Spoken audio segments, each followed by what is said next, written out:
Hello, everyone. This is Lee. Before we get started with the episode, I wanted to give a content warning for this episode. Sexually explicit content is discussed later in the interview, but it's brought up in the context of Andean archaeology, so it's very interesting, but it may not be appropriate for young children. Thank you very much, and on to the episode.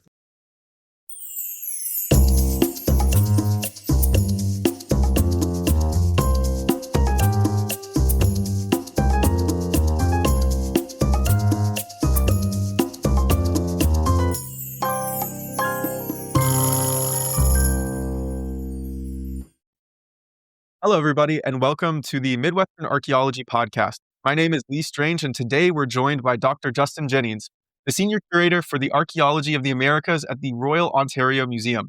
Over the past 15 years, his fieldwork has focused on the Wari, circa 600 AD to 1000, and the Inca, circa 1430 to 1532 empires.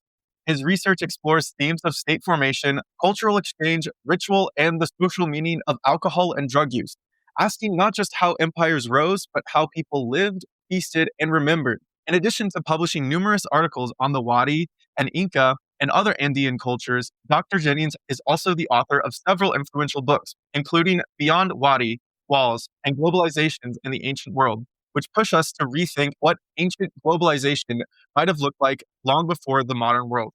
Today, we'll be discussing the Wari and Inca Empire with particular focus on the Wari themselves, and Dr. Jennings' research into the feasting, urban development, and state formation of the fascinating Andean region. Dr. Jennings, welcome to the show. Thank you, Lee. It's a great pleasure to be here. Absolutely. So before we get into the meat and potatoes of your research, how did you first get involved in archaeology, and what was your journey like? Yeah, I think I've always enjoyed sort of playing the dirt, finding stuff. I always enjoyed, illustrated histories of, say, Rome, et cetera. So I had a great fascination for the digging, great fascination for the history. But also, I think, Lee, probably for a lot of us, it's like we couldn't find another calling, right? We tried other things and got into university. Biology doesn't work, this doesn't work, and just kept on falling in love with archaeology again and again. And for me, a little bit different than other people, I just kept on going. So I basically went right from undergrad, went to grad school, and then got a job, et cetera. I mean, that's sort of the one thing I did, that's taken me now, I guess, 30 years in this business from graduating from university. So did you always know that you wanted to get into Andean archaeology, South American archaeology, and what was the process of kind of arriving at that place? Yeah, I mean, it's a good question. In some ways, I was at Tufts University in Boston as an undergrad, and they just did classical archaeology. It was fairly common, right, in the United States. If you want to do archaeology, a lot of smaller schools, it was only the classics. So I actually worked in Athens and did a little work in other places. It didn't really capture my interest. And I had gone as in high school with my folks to Peru and had a really magical and wonderful experience. And so, it was sort of pulling me in that way. But also, to be honest, that when you go to grad school, you have to kind of make choices, right? All of us probably have 5, 6, 7 things we're interested in. And then people say, okay, what are you going to do? You got to do this thing, right? So I looked and was very interested in Peru. I loved the archaeology. I was interested in this case with Chavin de Huantar, right? Earlier than the Wari. And just went for it, right? And so in my case, it was, to be honest, got into the University of California, Santa Barbara. The guys on the beach in Santa Barbara said, we'll give you 1 year for free to go. So I'll go to the beach for a year, and then suddenly get stuck for a second year, third year, fourth year. And that's sort of how it went. But yes, I wouldn't say I had sort of this clarion call, but it was a fascinating place. And of course, I've been there many times ever since that first time. And I think it was 10th grade. What's so interesting is like how much influence those early childhood memories or experiences have on people's kind of imaginations and also where they want to go in life. I spoke with someone earlier. Her name is Terry Schendel Vaivoda, and she went to Aachen Cathedral, and that kind of like started her career as like a medievalist when she was 18. So it's like at that very, very young, impressionable age, those experiences are so important. Did you go to different sites like Machu Picchu or anything like that when you were in? Oh, sure. Yeah. I've notched the lines, got on a little plane and, went over the lines, went certainly Nice. Machu Picchu. Yeah. Cusco is an incredible place. No, it is wonderful. It's interesting that these places, there's so many places, Lee, that you go to that you see the advertising for and you go to and it's just underwhelming. But some of these places like Machu Picchu, you go through that and you're like, oh my God, there's 300 tourists here. It's going to suck.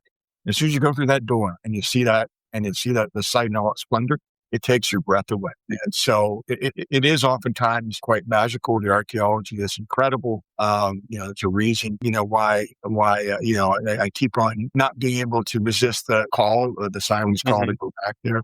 It is quite a beautiful place, and it was certainly incredible when I was there as a kid. Yeah, because you've been, just based off of what I've read, you've been pretty focused on the Andean region. Is there, before we kind of transition into more of the research-based questions, was there anything specific about that region that kind of spoke to you specifically about the people that lived there and what you were learning about the Inca and the Wari? Yeah, I've spent a lot, most of my career, not just in Peru, but in one place in Peru, department of Arequipa in Southern Peru.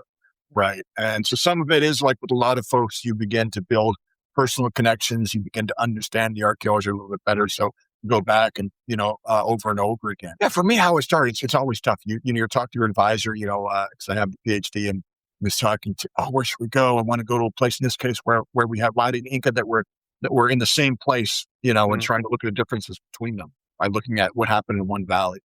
And it's just so happened we looked in the map and we said, what's this place? I went to a couple of places in Arequipa, and there was one place called Cotahuasi, which is claim to fame. It's depends on how you measure, the second or third deepest canyon in the world. Wow. It's just this crazy, beautiful place that I went to. And, almost killed me. I lost 50 pounds in the survey. Oh, my goodness. Imagine all the stomach issues, et cetera, that are accumulating after 10, 11 months in the field.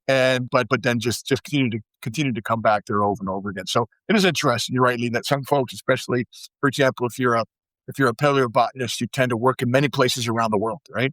And then there's some of us, for whatever reason, that just get fall in love or get stuck or whatever it might be in one place. So I've tended to work, in that same region. A couple of little things here and there in other places. I'm a curator at the museum, so I'm involved with all sorts of different things, certainly across the Americas. But yeah, the field work and the true love is certainly down there in Southern Peru. I can't imagine what it would be like, just an average day of field work in the Andes Mountains, and especially in that canyon that you were talking about. It must have just been amazing and breathtaking every single day. Yeah, I'll tell you what, I know I would get to the questions, but I'll tell you what, there's nothing better than that sky. You don't have any light pollution sometimes. You're so high up. Oh my goodness. That Milky Way is incredible. Yeah, so I still remember we had a place and right by the river near a hot springs, the incredible sky. It was, we didn't quite get enough food every day, but beyond that, we were living pretty large. We had a great time. So it was wonderful there. And it's always nice too, as you imagine, I'm sure you experienced in your own life, Lee, is that the beginning, some of the projects are just so pure because it's all about the work. Right. Yep. Now, as you get more and more, I've got family, I've got responsibilities, et cetera. You're fighting to get back to those moments, but you could really sort of live in those moments when you were, doing some of the, in my case, the dissertation work. And then we did a subsequent project there, excavation work. It was magical. Yeah. Once again.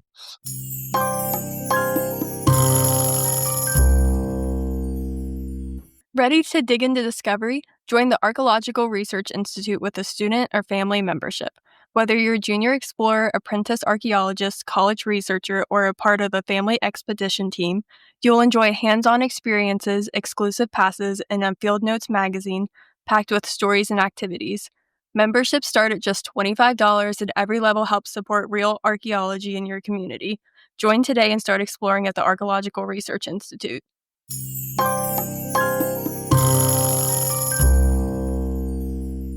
So I wanted to give the listeners just a little bit of background about where we're talking about and the people that we're discussing. So the Wari and the Inca were two of the most influential civilizations in the Andes Mountains.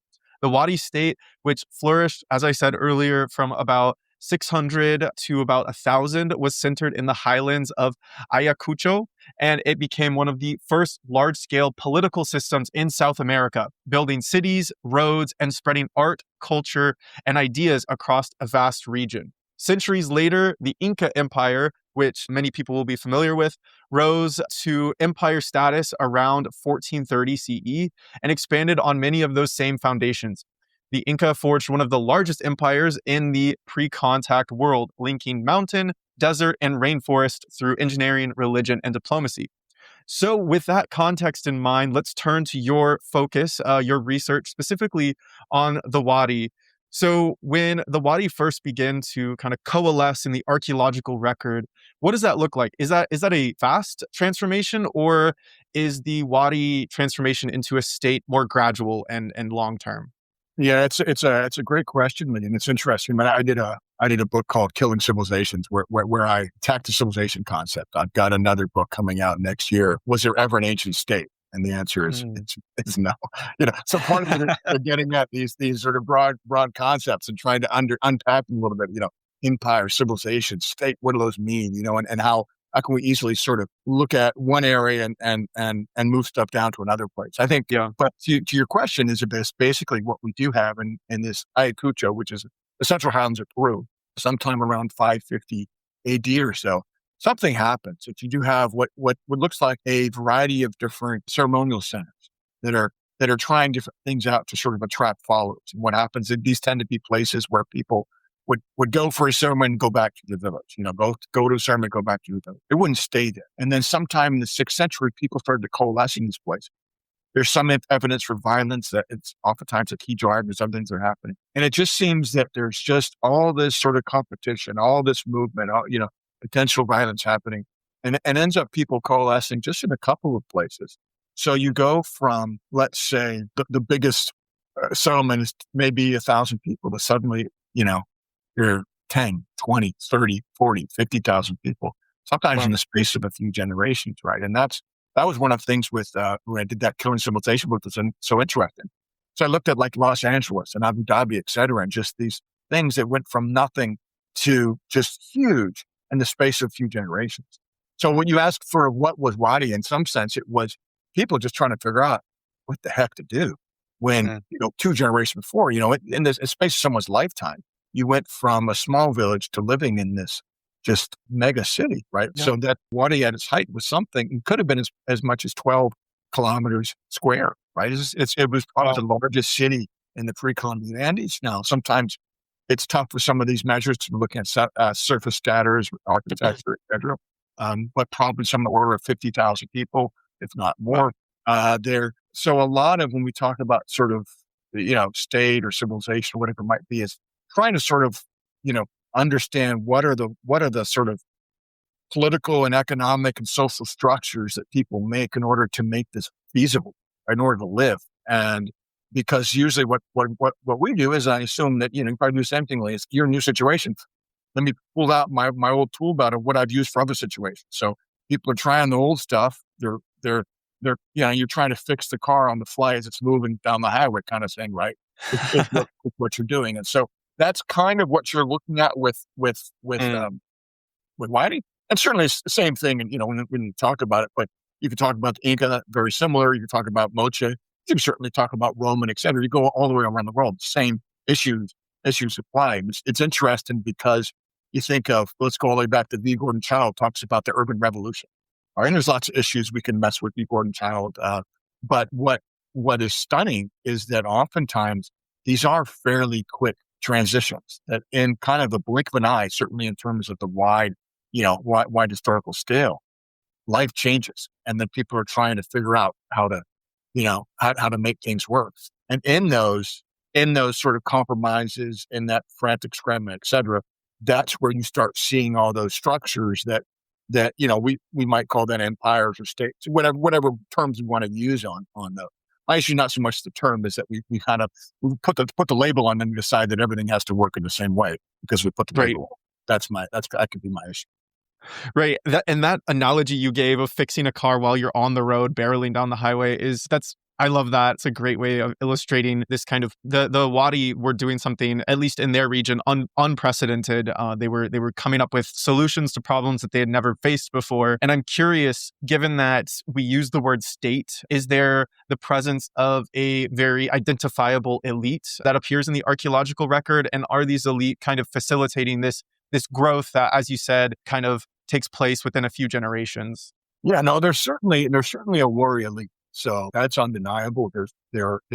What happens in these cities and happens in all cities, it seems. There is this real push for increasing wealth differences, increasing stratifications, right? So in some places like Harappa is famous for pushing that down, the Indus Valley, right? They push it down. Yep. Okay, Yep. we got to stop, right? Other places it just sort of explodes. And so in Wari, what happens is it just simply explodes. So in that capital city, and unfortunately, it's like a lot of things in archaeology, it's like the capital city is called Wadi, and the empire is called Wadi, and the style is called Wadi.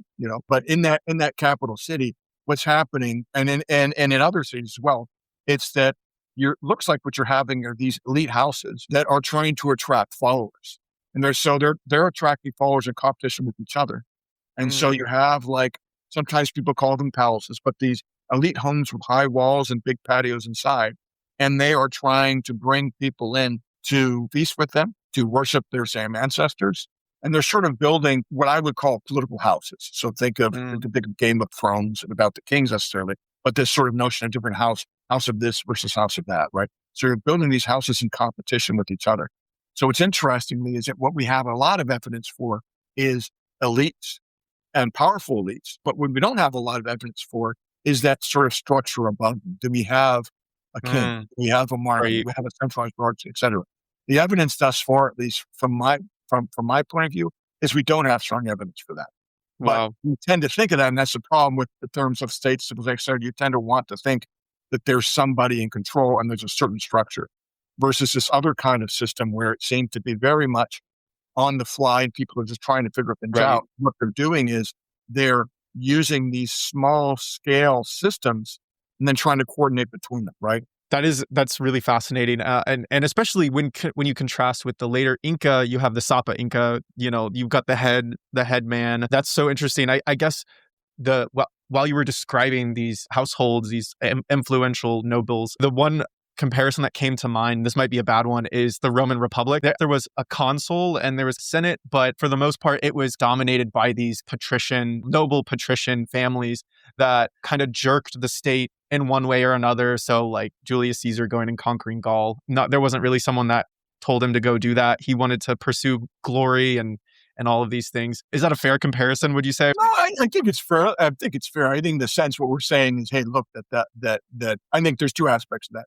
One is that yeah, you look at Rome, and to talk about Rome after Augustus versus Rome before it, they're two very different political structures. You have to be aware of that. And then you talk about the seven cities of Rome.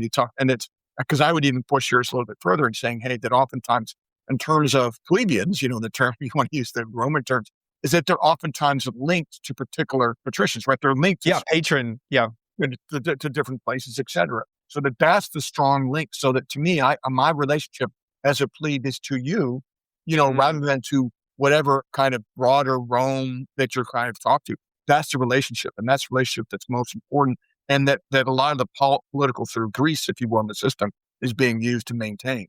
So that is fairly similar, and so what's interesting in a place like Rome is that because it's occupied for such a long period of time, the politics are kind of ever changing. And unfortunately, what happens sometimes is when we use the terms, once again, thinking about state, et cetera, and when we don't have those records, then we oftentimes sort of freeze something in time. So it's like this. This is how it always is in Amber, and didn't change for the entire Middle Horizon if we're talking about the period of Wadi or Inca. Like Incas are changing all the time. They're trying to figure this out. Like I said, we do it again. We're trying to figure out that car going down the highway. You make a fix. Right. It's not a permanent fix. That wheel starts falling off and you try to put it on in a different way. Right. So that's what you're doing, is just seeing that. And fortunately for us, that if you talk to, and I'm sure you had, it's a great job that you have just talking. You probably talked to some Romanists. The level of information, the level of detail they have on minutiae is crazy, right? Oh, so yeah. They need to get at this stuff. And we're just flailing around, in 120-year intervals. We don't have that same kind of capacity, but that doesn't mean that there's not the same kinds of just frenetic changes that are happening through time in these places. Yeah, absolutely. And I guess kind of just returning back to that discussion of expansion and what that looked like. So when you had this elite based in the city of Wadi start to explode and expand, as you kind of described, was this a violent expansion, or was this a combination of diplomacy and negotiation? And is there even enough information in the archaeological record to say with certainty, okay, Wari was basically the empire as we understand it was conquered, or was it? Yeah, I mean, it's, like all this stuff, it can be fairly complicated. There's certainly a lot of evidence. There's evidence for violence. There's certainly lots of violence Mm, depicted. So, warriors on boats and people fighting each other, et cetera. There's great, and a Psychopediac, there's great dioramas that have shown up of people fighting, mm, with, bolos and spears and shields and all this sort of stuff. And so it's fairly clear that there was a degree of violence and that probably some degree of conquest. There's also a lot of colonization that happens. It seems to be, at least in my mind, independent of any kind of sort of state or formal bureaucratic, sort of systems, that people are then flooding into different places to colonize, for example, the coast, Nazca, where those Nazca lines are, going up north and south. And so there seems to be a curious tension between sort of efforts to create sort of almost like a formal system of setting up communities, and then colonists that just say, well, I don't want to be in that, gated community. I want to be on my own, and they just leave, right? So there's lots of layers here that we're trying to unpack, as some of the work is done. And then there's also a lot of independence too, because part of the problem can be, right, is that, for example, just because I wear a certain style of shirt that comes from a certain place doesn't mean I'm a state diplomat and somehow, associated with the government there. It could simply be that I could be a refugee. I could be a colonist. I could be a tourist. So part of the issues that we have here is that when we, what does it mean when we have people from Ayacucho, from that Wari heartland, going different places, or stuff that's in that style that might be made somewhere else going to other places, right? That's where the confusion, I think, oftentimes happens. And certainly don't have the answers, but you realize that it's fairly complicated, because what Wadi is also doing at that same time is it's a bunch of ideas that are fairly compelling. And a lot of those ideas are about what it means to be an elite and why elites should exist, right? mm, And so, Lee, if you're sitting there in another community and you want to be an elite, they give you basically the keys to the kingdom, right? They're telling you how to legitimize your newfound position. So in this period of lots of change, lots of exchange of goods and ideas, et cetera, there's tons of local actions that are happening together. So it's hard. Like I said, that's for movement broadcasting. We could be talking for hours here. That's the challenge here, was a sense of, was it violent? Yes. Is there an imperial notion of this? Yes, in terms of people showing up and, probably punishing people, taking over certain places. Yes. I think that's a small part of a much bigger story. And a lot of that story happens way beyond any kind of Wari actor, either colonist or if you want to think of state actor, far beyond. Yeah, and so I've got two kind of follow-up questions to what you just said. So with these noble houses, you mentioned Game of Thrones. In Game of Thrones, there's very identifiable groups or factions based off of iconography and stuff like that. Is there a similar sort of, this might be a bad way to put it, but like heraldry or symbols that are associated with particular families? And do those appear over a variety of sites, or are they just kind of associated with different local areas? Yeah, I mean, there's been a little bit of work, fairly speculative at this point, about sort of rank and insignia. There's a scholar, Jose Uchitama, for example, that's talked a little bit about, okay, can we begin to sort of think of an army that's cohesive, that has sort of differences, kind of like the Aztecs. You remember their incredible sort of, feather work, et cetera, and all these things. Yeah. We don't quite have that. There's some hints that there may have been some sort of differences that we could look at. The biggest thing that we have is it's what we call sort of these different agent depictions. So there are, and this is Pat Knobloch is doing this great work for over the past few decades. Who's who in Middle Horizon Peru, right? So it's trying to understand, because a lot of these are what the bulk of these probably are Wari sort of ancestors, so that they have depictions. They have certain ways in which a certain headgear, certain facial tattoos, et cetera, painting. And so what you'll see is that certain places certain agents are associated with them, right? And so, and we did social network analysis, right? Where you can go ahead and you look at, in this case, the agents and where they are and who connect them to each other, et cetera. And we did some work and found, so for example, a site where we worked at, we had 2 or 3 agents there, and we could actually connect them, their Wow. travels from Ayacucho down to Nazca and then across to us near Arequipa. Right. Wow. So it does seem kind of what's happening. We have evidence, for example, of mummies that are oftentimes traveling.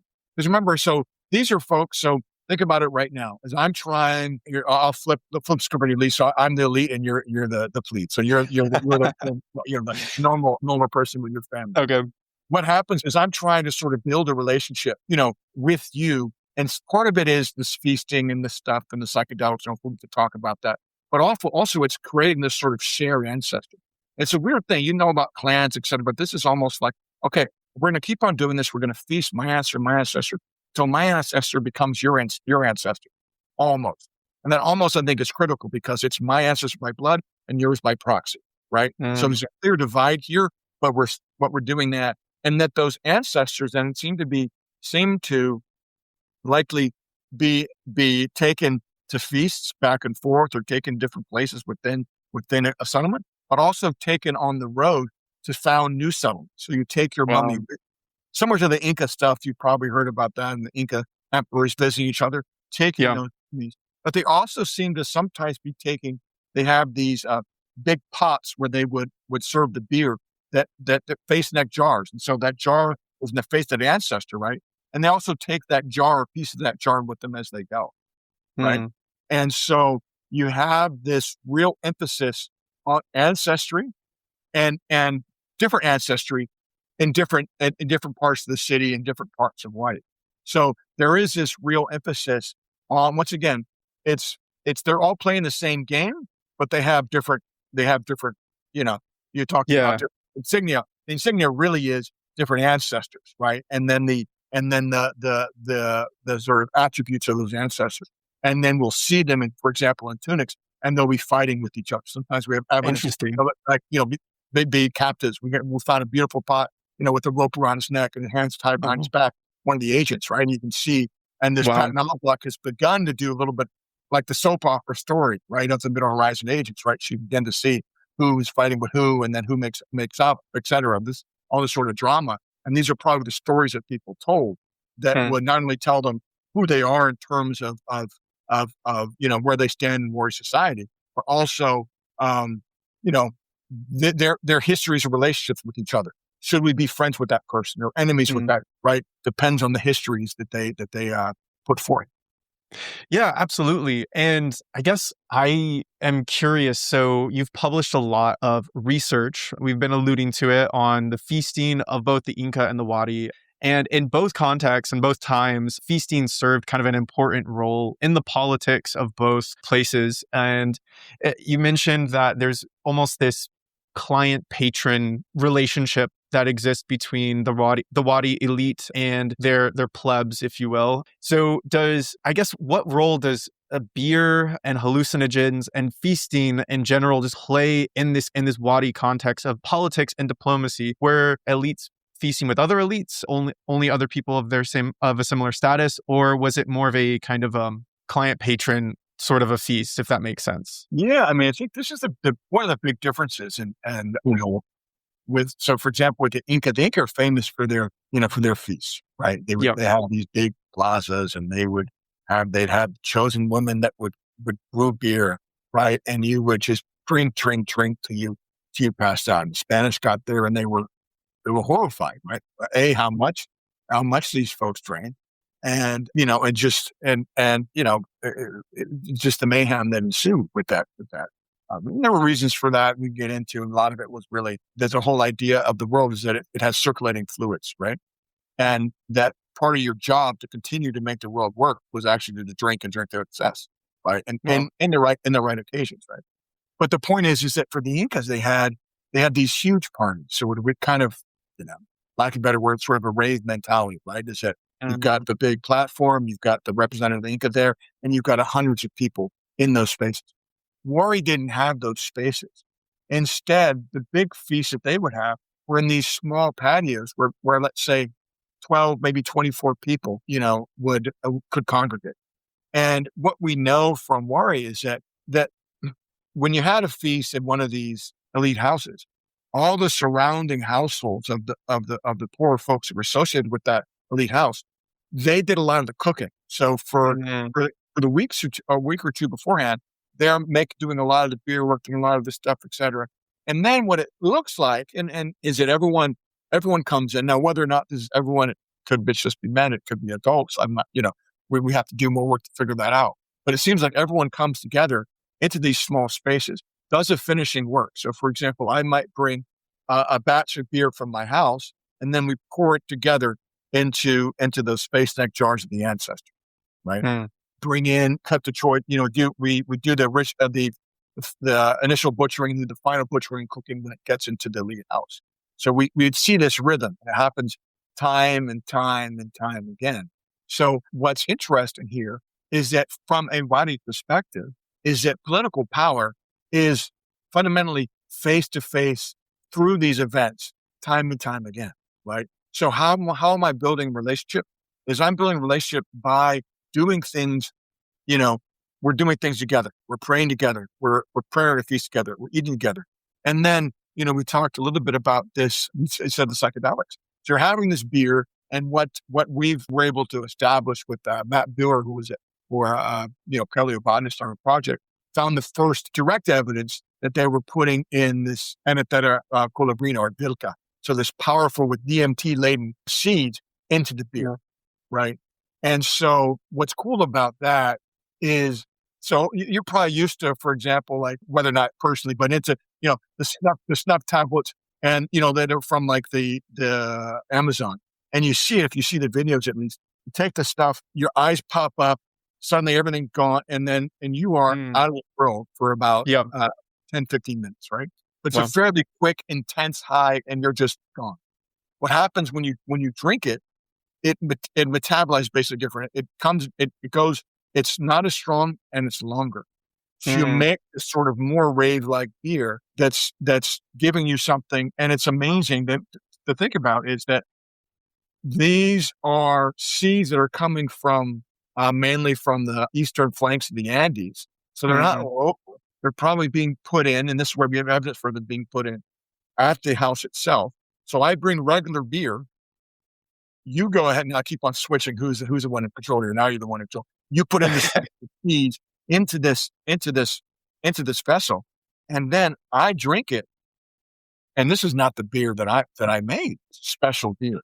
So you can imagine we've got these incredible, Wari tunics that are just, beautiful, four-cornered hats, all the pageantry of the event. And then you have the psychedelic beer. So not only are you creating these bonds because you are preparing and eating together, et cetera, but you're having this unforgettable shared psychedelic experience. And so the idea is that you're doing that time and time again, you create those bonds. But once again, they're personal bonds.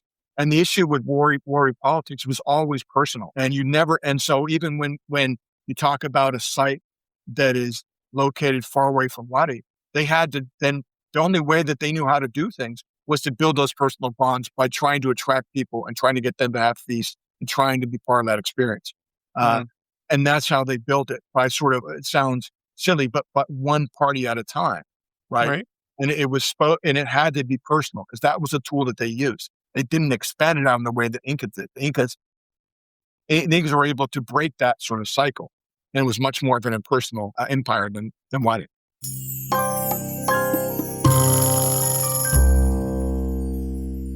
Whether you're 8 or 80, there's something for everyone at the Archaeological Research Institute. Join a kids' dig, take an immersive tour, learn ancient skills in our experimental lab, or try our virtual reality experiences. ARI makes archaeology accessible, hands-on, and fun for all ages. Come play in the dirt, or just watch others do it. Find programs at exploreari.org.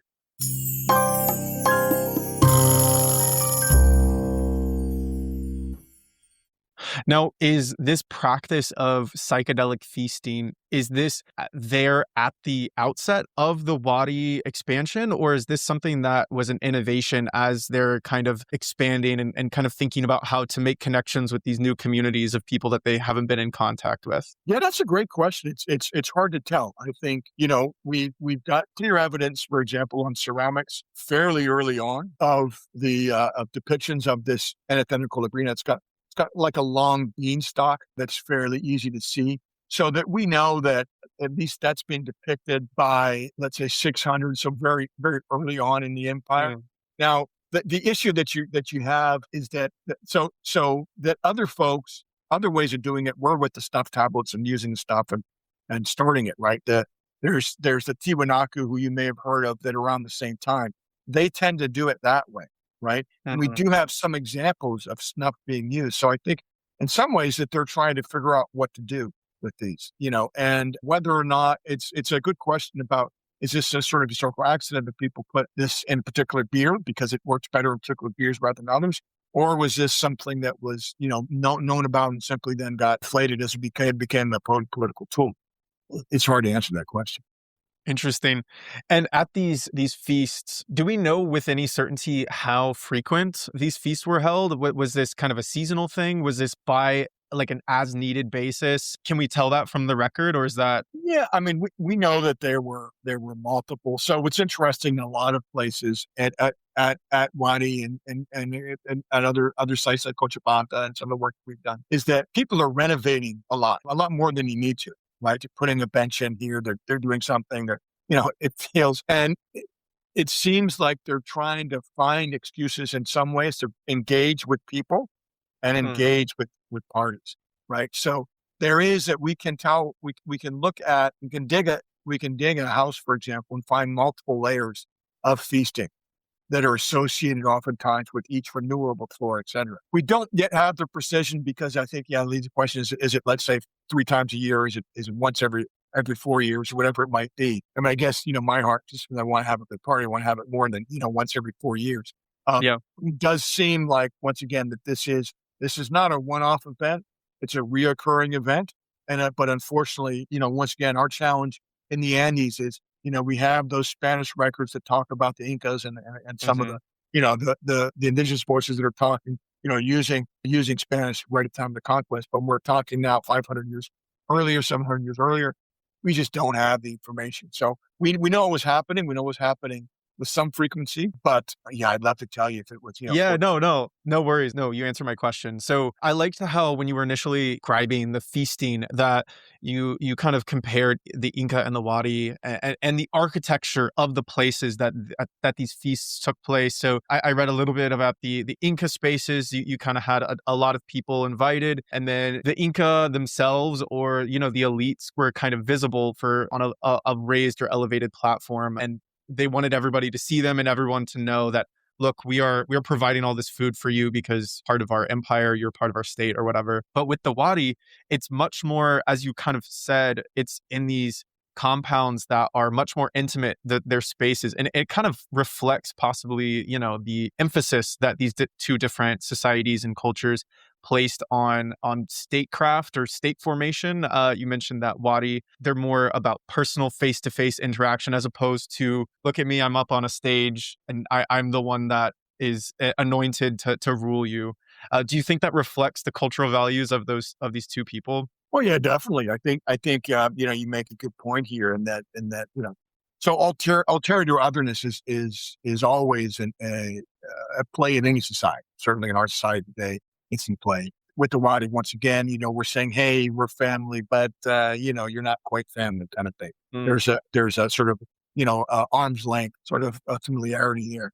But what the Incas do is they really practice this sort of radical alterity, right? They're saying, hey, we're different, right? We're the sons of the sun, Mhm. and you're not. So we are divine in some fashion, and or at least certainly touched by the gods, and you are not. And so there is this real hands off instead of arm's length, but really sort of pushing aside other folks, right? Is that so? There are very similar sort of. We talked about the Romans earlier. Is that there's Incas? So most people in the Inca Empire were an Inca, right? Is that Inca was Mm. only by blood those few people that in Cusco. They extended it later on. They did Inca by privilege, same sort of thing with the Romans, right? Said, well, it's not Yep. quite. They began to sort of open up a little bit, and just the Incas got that conquest happened only probably about 100 years after their real expansion began. We don't really Mm. know the end story of what the Incas would look like. They may have ended up more like the Romans, where they kept on extending citizenship, right? Because that was the issue, right? Is that they kept people at arm's length. they did this in order, and what that was effective in terms of pooling a lot of the wealth and power, creating the structure and a king above and all this sort of stuff. But by creating that huge gulf between folks, the issue is there's no loyalty, right? And Hmm. that's the big story of the Inca conquest, right? Was that, yeah, it's not Pizarro and his, few hundred men. It's the thousands of people that are pissed off the Incas that are Right. trolled behind that are the cause, one of the core causes of the collapse. And that was a government, that was a choice that they had made. The Wari, never made that leap, but it ended up with a very different kind of political structure because Mm. then you're stuck by whatever number you want to come up with, 200, 300, 400. I mean, how many people can you routinely sort of, maintain a following with that method? So it's very good at creating these great close relationships, but then you're stuck at a certain level, right? Right. You could leap that, but then they couldn't create those sort of very close relationships. And it was part of their undoing. So I've got two more questions about feasting, and then we can move on. First is, I guess it kind of seems like the what you were just describing. So the Inca, it's very centralized in a way. It seems that way, just in the sense of, okay, look at all of these people, look towards this privileged class of people. Whereas with the Wadi, it may be a little more decentralized. And is that fair to say that it doesn't just reflect the culture, but possibly the politics of this kind of Wadi state as maybe a more decentralized and regionally ruled state, as opposed to, we alluded to earlier, there being some sort of Wadi emperor or empress or something like that. Yeah. So, I mean, there's a couple points here. One I would say is that the Incas are interesting because in some ways, yeah, they're highly centralized, but it's a sort of rotating centralization because Mm. they have the royal lines called the Panakas, right? And that what happens is that that these Panakas sort of trade off. It's not an exact sort of term, but Yep. they trade off sort of being control, and they oftentimes won't succeed. Won't when a Panaka loses control, it doesn't lose control of a lot of its assets. One of the classic theories for how the Incas expanded, why they expanded so quickly, was basically is that each new king had to start from scratch because Mm. the royal line from the last king kept everything, right? So you Mm. got to go ahead and start all over again, right? So Right. this weird thing. So it is centralized. It is all this sort of stuff. But if you went to Cusco, it would be very fractionalized, right? Cusco is a weird Interesting. place because Cusco is they thought of it as the center of the world, right? It's the umbilical cord that connects everything. But Yep.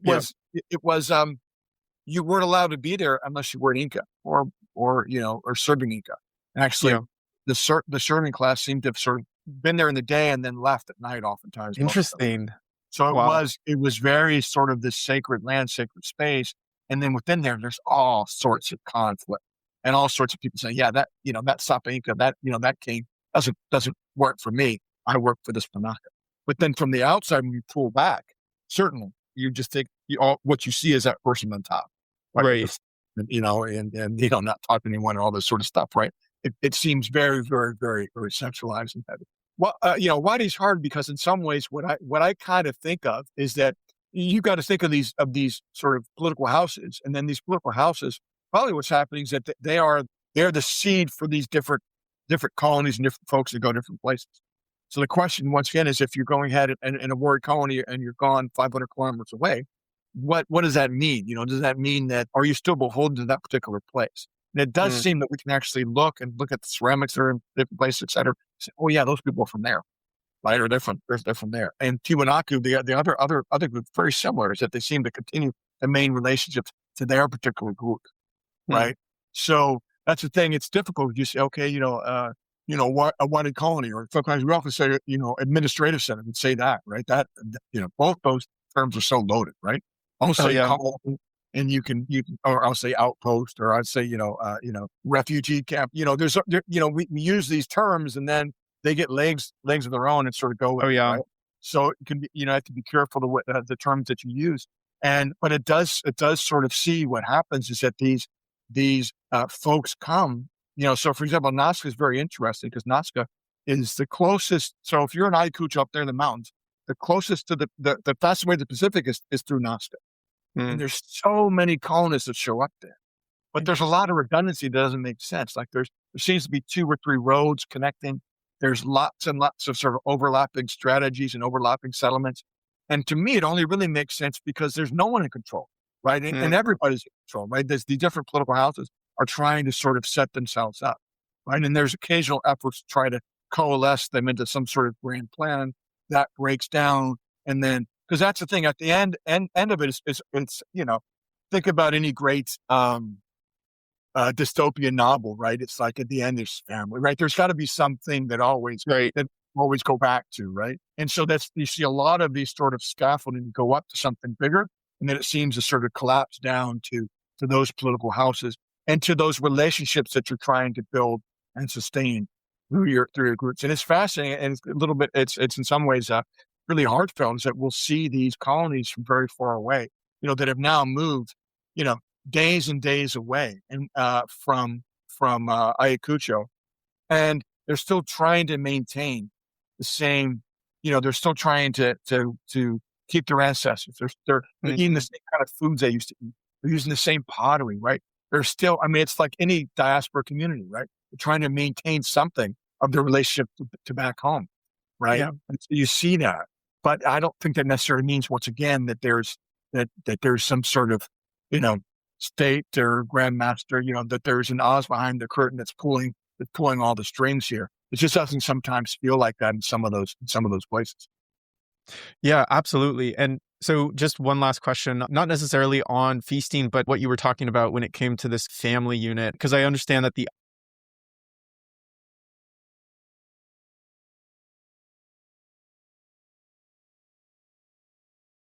Ailu is a very important concept within the context of Andean culture. Even to this day, it is. And so could you explain what Ailu is and what, as far as we can tell, for the Wari people and then the later Inca? No, I mean, so Ayus are interesting because they are it's a very sort of flexible, fungible grouping. So basically it is, in many ways, it's about lineage. It's about ancestry. So that if you're from the same basic lineage, but it's also about connections to place. It's very much reciprocal agreements about working fields, et cetera. So so the bottom line is that the IU is kind of an umbrella term for super household social organization, right? But it's also a political and economic one. So these become these sort of key units for getting things done beyond the household level, right? And it's interesting because, IUs can be just 25, 50, 200 people, or they can be 20, 30,000 people. They kind of structure up and down. And so it seems in some ways that they react to the situations at hand. So oftentimes, so for example, there's a lot of work that looked at, for example, conflict with the Incas coming in or with the Spanish coming in. And then these IUs would then be the sort of Lego blocks to build bigger and bigger IUs, right? Because that's the thing is you can do the minimal versus maximal IUs, right? Then I'm this, but I'm also this, but I'm also this, but I'm also this. Right, so you can see that in your own sense, right? Is that you'll sit there and say, "Okay, I'm of the strange family." I don't know. Keep on going, and then go to this thing and go that, and I'm also Midwestern, whatever. So just your allegiances and how you define yourself change in the situation. And IUs do that as well, but in a way, in some ways, they're quite a bit stronger in the sense that oftentimes our identifications can be fairly weak because we don't put a lot of effort into them, right? You're not going there typically and routinely, for example, working on repairing your neighbor's house or fixing the road together. Maybe you are lead, but for most of us, it's that these things are here. But then if push comes to shove, we don't have a lot of skin in the game. We don't have a lot of strong relationships, right?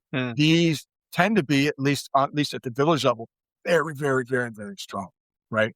And so so to bring it back to Wadi. What was interesting for us is that if you look at archaeological, and this is a former student of mine, Stephen Bergquist, is now the professor starting up in Lima, but was looking at just architecture and saying, hey, look, that oftentimes at a lot of these sites there's no sort of that it's all just small households. There's just like one room with a little patio around, and then over time you do find places that begin to have not just one. But just a big compound with 4 or 5, 6, 8 buildings in it, right? And so you start looking at this, you start looking at other examples. And for us, what was interesting with Wadi is very similar for many cities around the world, is that as the city gets bigger, one thing that people do is they tend to make their household units bigger, Mm. right? They tend to, and this is like, for example, you've probably heard of the apartment compounds in Teotihuacan, right? Which is Mhm. sort of a misnomer because you would just imagine these, 80, Right, 80 skyscrapers. Yeah. that one up. But the notion is that these folks are coming together into these compounds and setting up relationships between poorer and richer groups that are helping them sort of live in this rapidly changing city. So they're trying to sort of build up the building blocks. So they expand the household unit.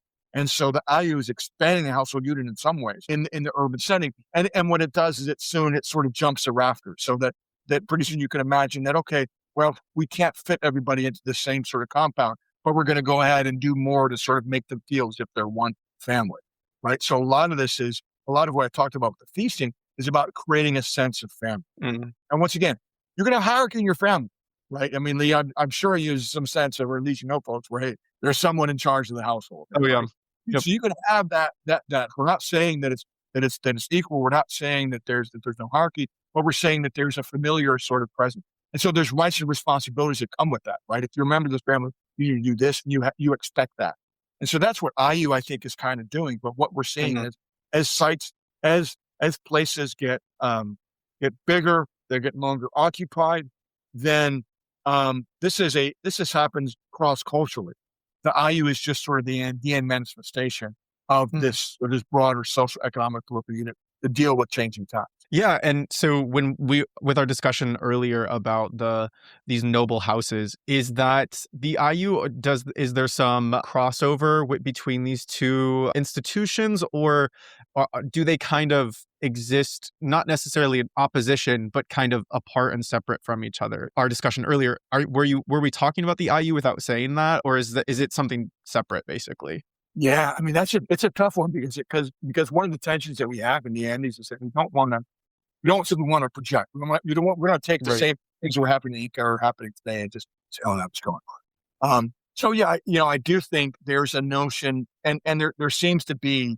So, for example, there's a couple of colleagues talk about lineage houses in some of the Wari sites that seem to be sort of a level below some of these broader political houses that I'm talking about. So whether or not you want to gloss those as two different kinds of IU, I think you could. What the work that Stephen and I were doing was basically saying, hey, look, there's a moment now where there's this new notion that we cannot be simply thinking of two scales of sort of coalescence. One being the household, and then two people would go to these sort of these ceremonial centers where they would go for a while and then go back to their small. So I apologize to all listeners. I talk a lot with my hands, and I'm like, no one's going to see this now. Oh, that's okay. That's fine. But anyway, but the notion is that you're sitting here is that's all you needed, right? When you have small scale, 100, 200 people villages, you're going back and forth into these, bigger centers, be that in the Andes and other places.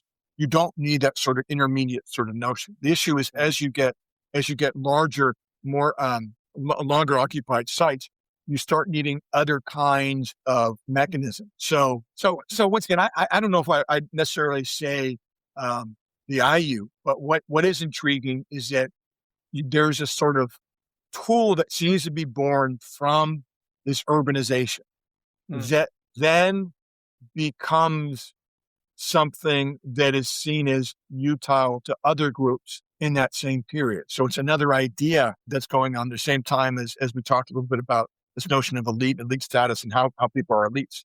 So I think what Wari oftentimes is generating ideas. But the issue, just in your own life, you can generate a lot of ideas, doesn't mean you control them, right? So Mhm. so it's sort of pushing off ideas about how the world should work and how to deal with things. And oftentimes these ideas then have a life of their own as they move out. And this notion of having this sort of intermediate, you can use the word sodalities, right? This sort of intermediate, social group. So once again, go to Chaco, talk to anyone, they'll talk to, from any region, they'll have the same notion. And there's a particular way in which the Andes is trying to do that. It's focused on this notion of feasting and reciprocal relationships, et cetera, Mm. that then really takes hold. we think, during this period. Interesting. So I wanted to ask you just about two more questions. The first one, so you've mentioned ancestor veneration is definitely an important aspect of Wadi culture and Andean culture. But I understand that there was a specific deity that they revered. I've heard it referred to as the staff deity. Could you explain what that worship looked like and also what we can tell about this deity? It's a great question, a question that's kind of easy to answer in the sense that we don't know much, Yeah. this, so there is a long tradition in the Andes of a figure that is broadly similar. And as you said, it's, oftentimes a staff god. It's a front-facing deity, oftentimes holding in clenched hands, sometimes staff, sometimes sticks, sometimes snakes. And we're seeing this all the way back. You can take that back 2000 into 3000 BC.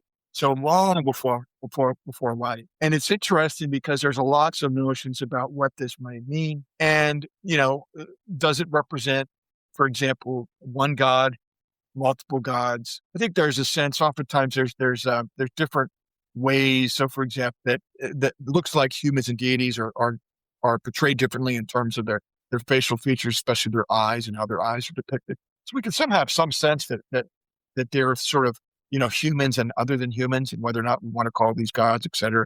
It gets a little bit goofy and difficult because we don't have the records. I like them. I mean, there's been some interesting talk now that's beginning to come into publication. Some of my colleagues about just also thinking about like positionality, and that some of this might be actually talking about proper balance and order, so that it may be a god, but also talking about the right way that things should work. There's great. I mean, I'll go off on a tangent here for just a brief moment, but I love. Sure. Do you know about the Olmecs, right? That Yep. the Olmecs are famous from Mexico with the big heads and the ball games and all that sort of stuff. But they have these.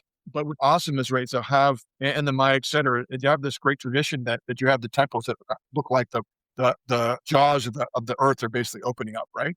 Yeah. And then what happened is that for the Olmecs and other groups is that if you're a leader, you just sat there, and you're oftentimes just supposed to sit in that power place, because the whole notion of this is supposed to be cosmic energy sort of flowing by you, right? So you stay in that position, and then you just sort of accumulate. Let's call it the force, right? It's it's Wow. building.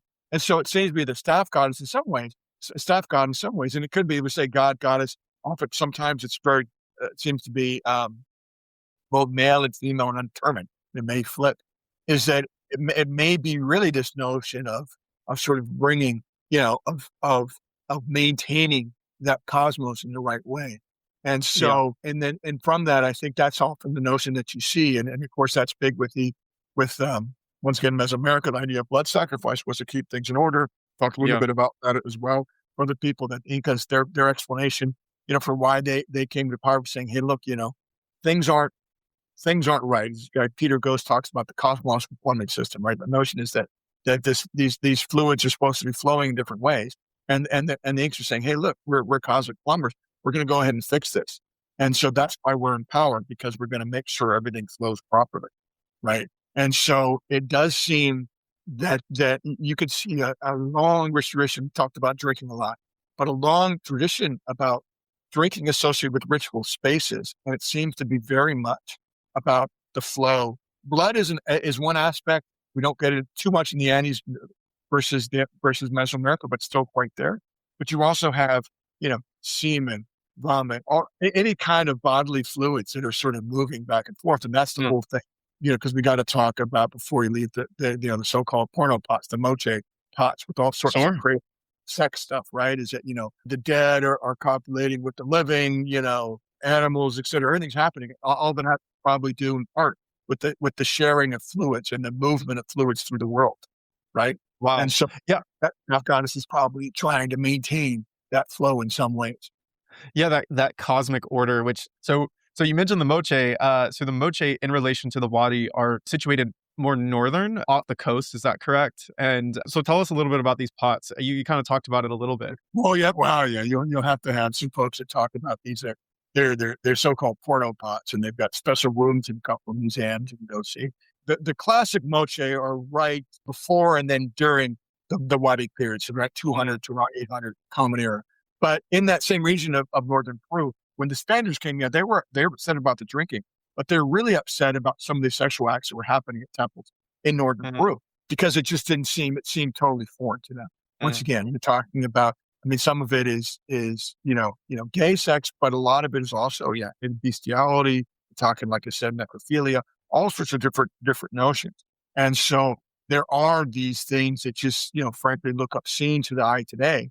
And then to understand them, though, once again, is you have to think about that notion of fertilization, penetration, and that's a big thing. And that, of course, you see that in many different cultures around the world. But this sort of notion of fertility has to do with death. Death has to do with the loss of liquidity, and the gain of liquidity causes fertility, and just there's all sorts of stuff, interesting stuff with liquid that's going on there, and and it's a topic that's very much there. And with Wari, it's I mean, sort of get to bring that back. There is interesting sort of notions that as you get water coming down from the highlands to the coast, there's lots of sort of interesting scholarship sort of looking at, okay, how is that then perceived within this overarching cosmology, where before you didn't think about the mountains, suddenly these people are here, right? How do you integrate those, integrate some of those thoughts? So it's interesting religious stuff. I mean, it's fascinating material. Yeah. Once again, you can get really tied in knots here. There is no written records, but there are, there's just the most, be at some point some Moche folks on Earth, because I would love to. It's incredible stuff. You find these murals that are just mind-bogglingly beautiful, but also just frankly bizarre. And they're bizarre simply because we're not in that same sort of cultural logic, right? It made perfect sense to them, but to us, we're like, what the heck's going on? Absolutely. Yeah, and I'd be interesting to look at the syncretic aspect of how the Wari and the Moche kind of melded together. So now that we're nearing the end of our time together, I wanted to ask you about, so you mentioned that the Wari disperses, the Wari tradition ends, archaeologically speaking, before written accounts or before anyone is able to record these people. So how does this end of the Wari reflect in the archaeological record? Is this an abrupt end of a cessation of a violent takeover, or was this a slower process? Yeah, I mean, there seems to be like a few ends. It's sort of like, I mean, I'm laughing. I'm just thinking about that. What was that Lord of the Rings movie that I thought was over and had like another half hour to it? It's like, oh God, there's another end. But so began with circa 800 AD. So there's been long noted there's some sort of crisis in Ayacucho and the Warrior Heart, where pottery changes fairly dramatically. And what we see is that all those great houses, all those elite houses, most of them are bulldozed over, and they begin this this urban renewal. This urban renewal that doesn't stick. So 800, 850, 900 seems to be there's this desire to sort of create something new. This is where, if we have evidence for sort of a sexual hierarchical state, the evidence is probably for that moment, and it's something that doesn't stick. It's like they get rid of, because you basically say, okay, we're gonna get rid of all the houses, and now let's get on unless you Lee and say, now Lee, you're in control. We're like, well, we don't know you, right? We don't have the relationship. All those political tools with the feasting and the ancestors worship, those are small scale, and you've gotten rid of all the small scale. Now I want to go big. It just didn't seem to work. So basically, Wari is in steep decline in the heartland by about this time.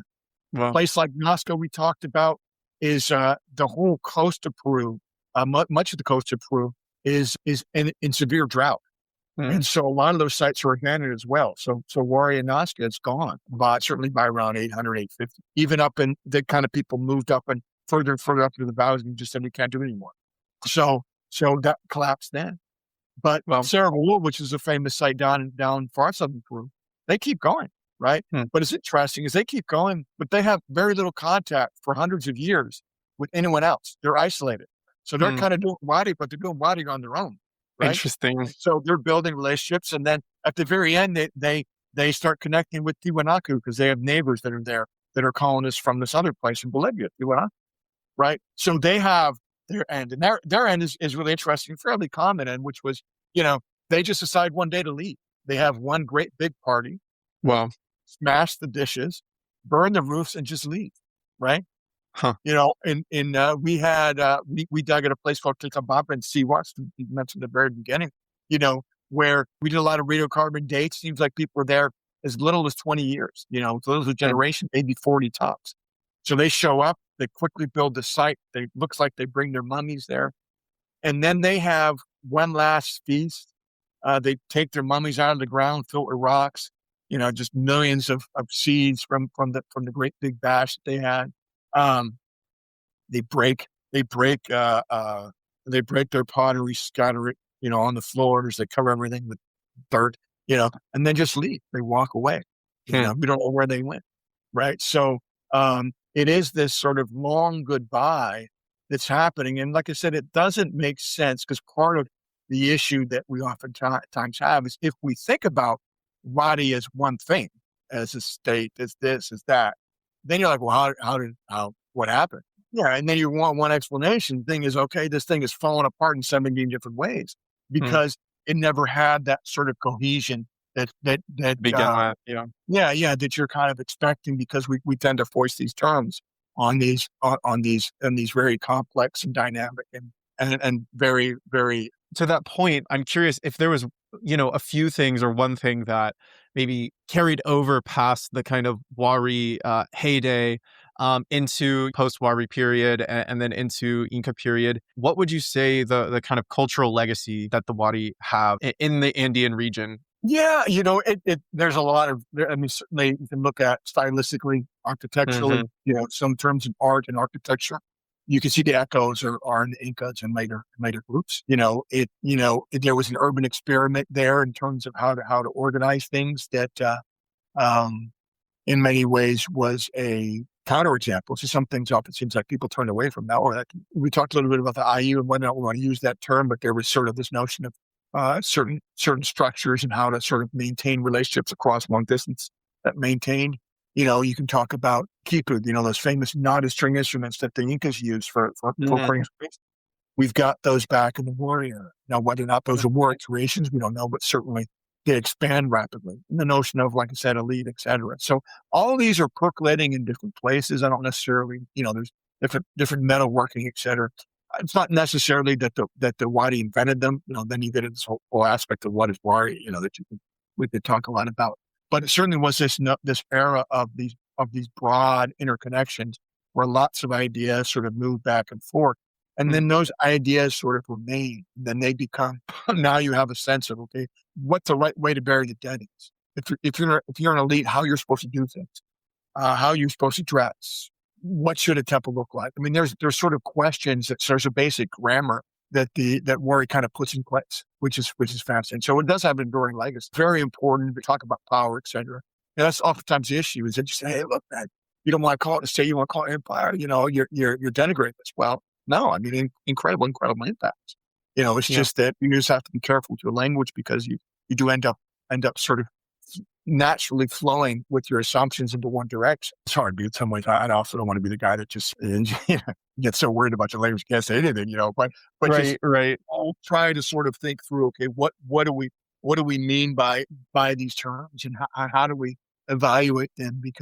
And then also gives other possibilities, because that's the thing is that and the one way to end this, I'm sure you got, maybe have, a last thing, but what I always like about the past is it just opens up future possibilities, right? Because as soon as you let loose of some of those assumptions, and maybe there's different ways we could organize large scale, polities, right? Yeah. And they could provide us with some examples. So we tend to sort of think, and there's a long history of us thinking, well, the nation state is the way that you have to organize folks in order to have a successful state. And then that's what a successful nation. And that's what we've done, right? Is that we went ahead and we as I guess the colonial went ahead and got rid of a lot of quote unquote weird political institutions because they didn't fit what we thought they should be. So This is a way to capture some of that variability and move it forward. So it's exciting to think, and that's where in some ways, you don't want to get stuck in straitjackets of some of these terms, because then you become unaware of the possibilities, that could really be profoundly interesting. Absolutely. Well, Dr. Jennings, thank you so much for being on this show. I really appreciate your time. Yeah, thanks, Lee.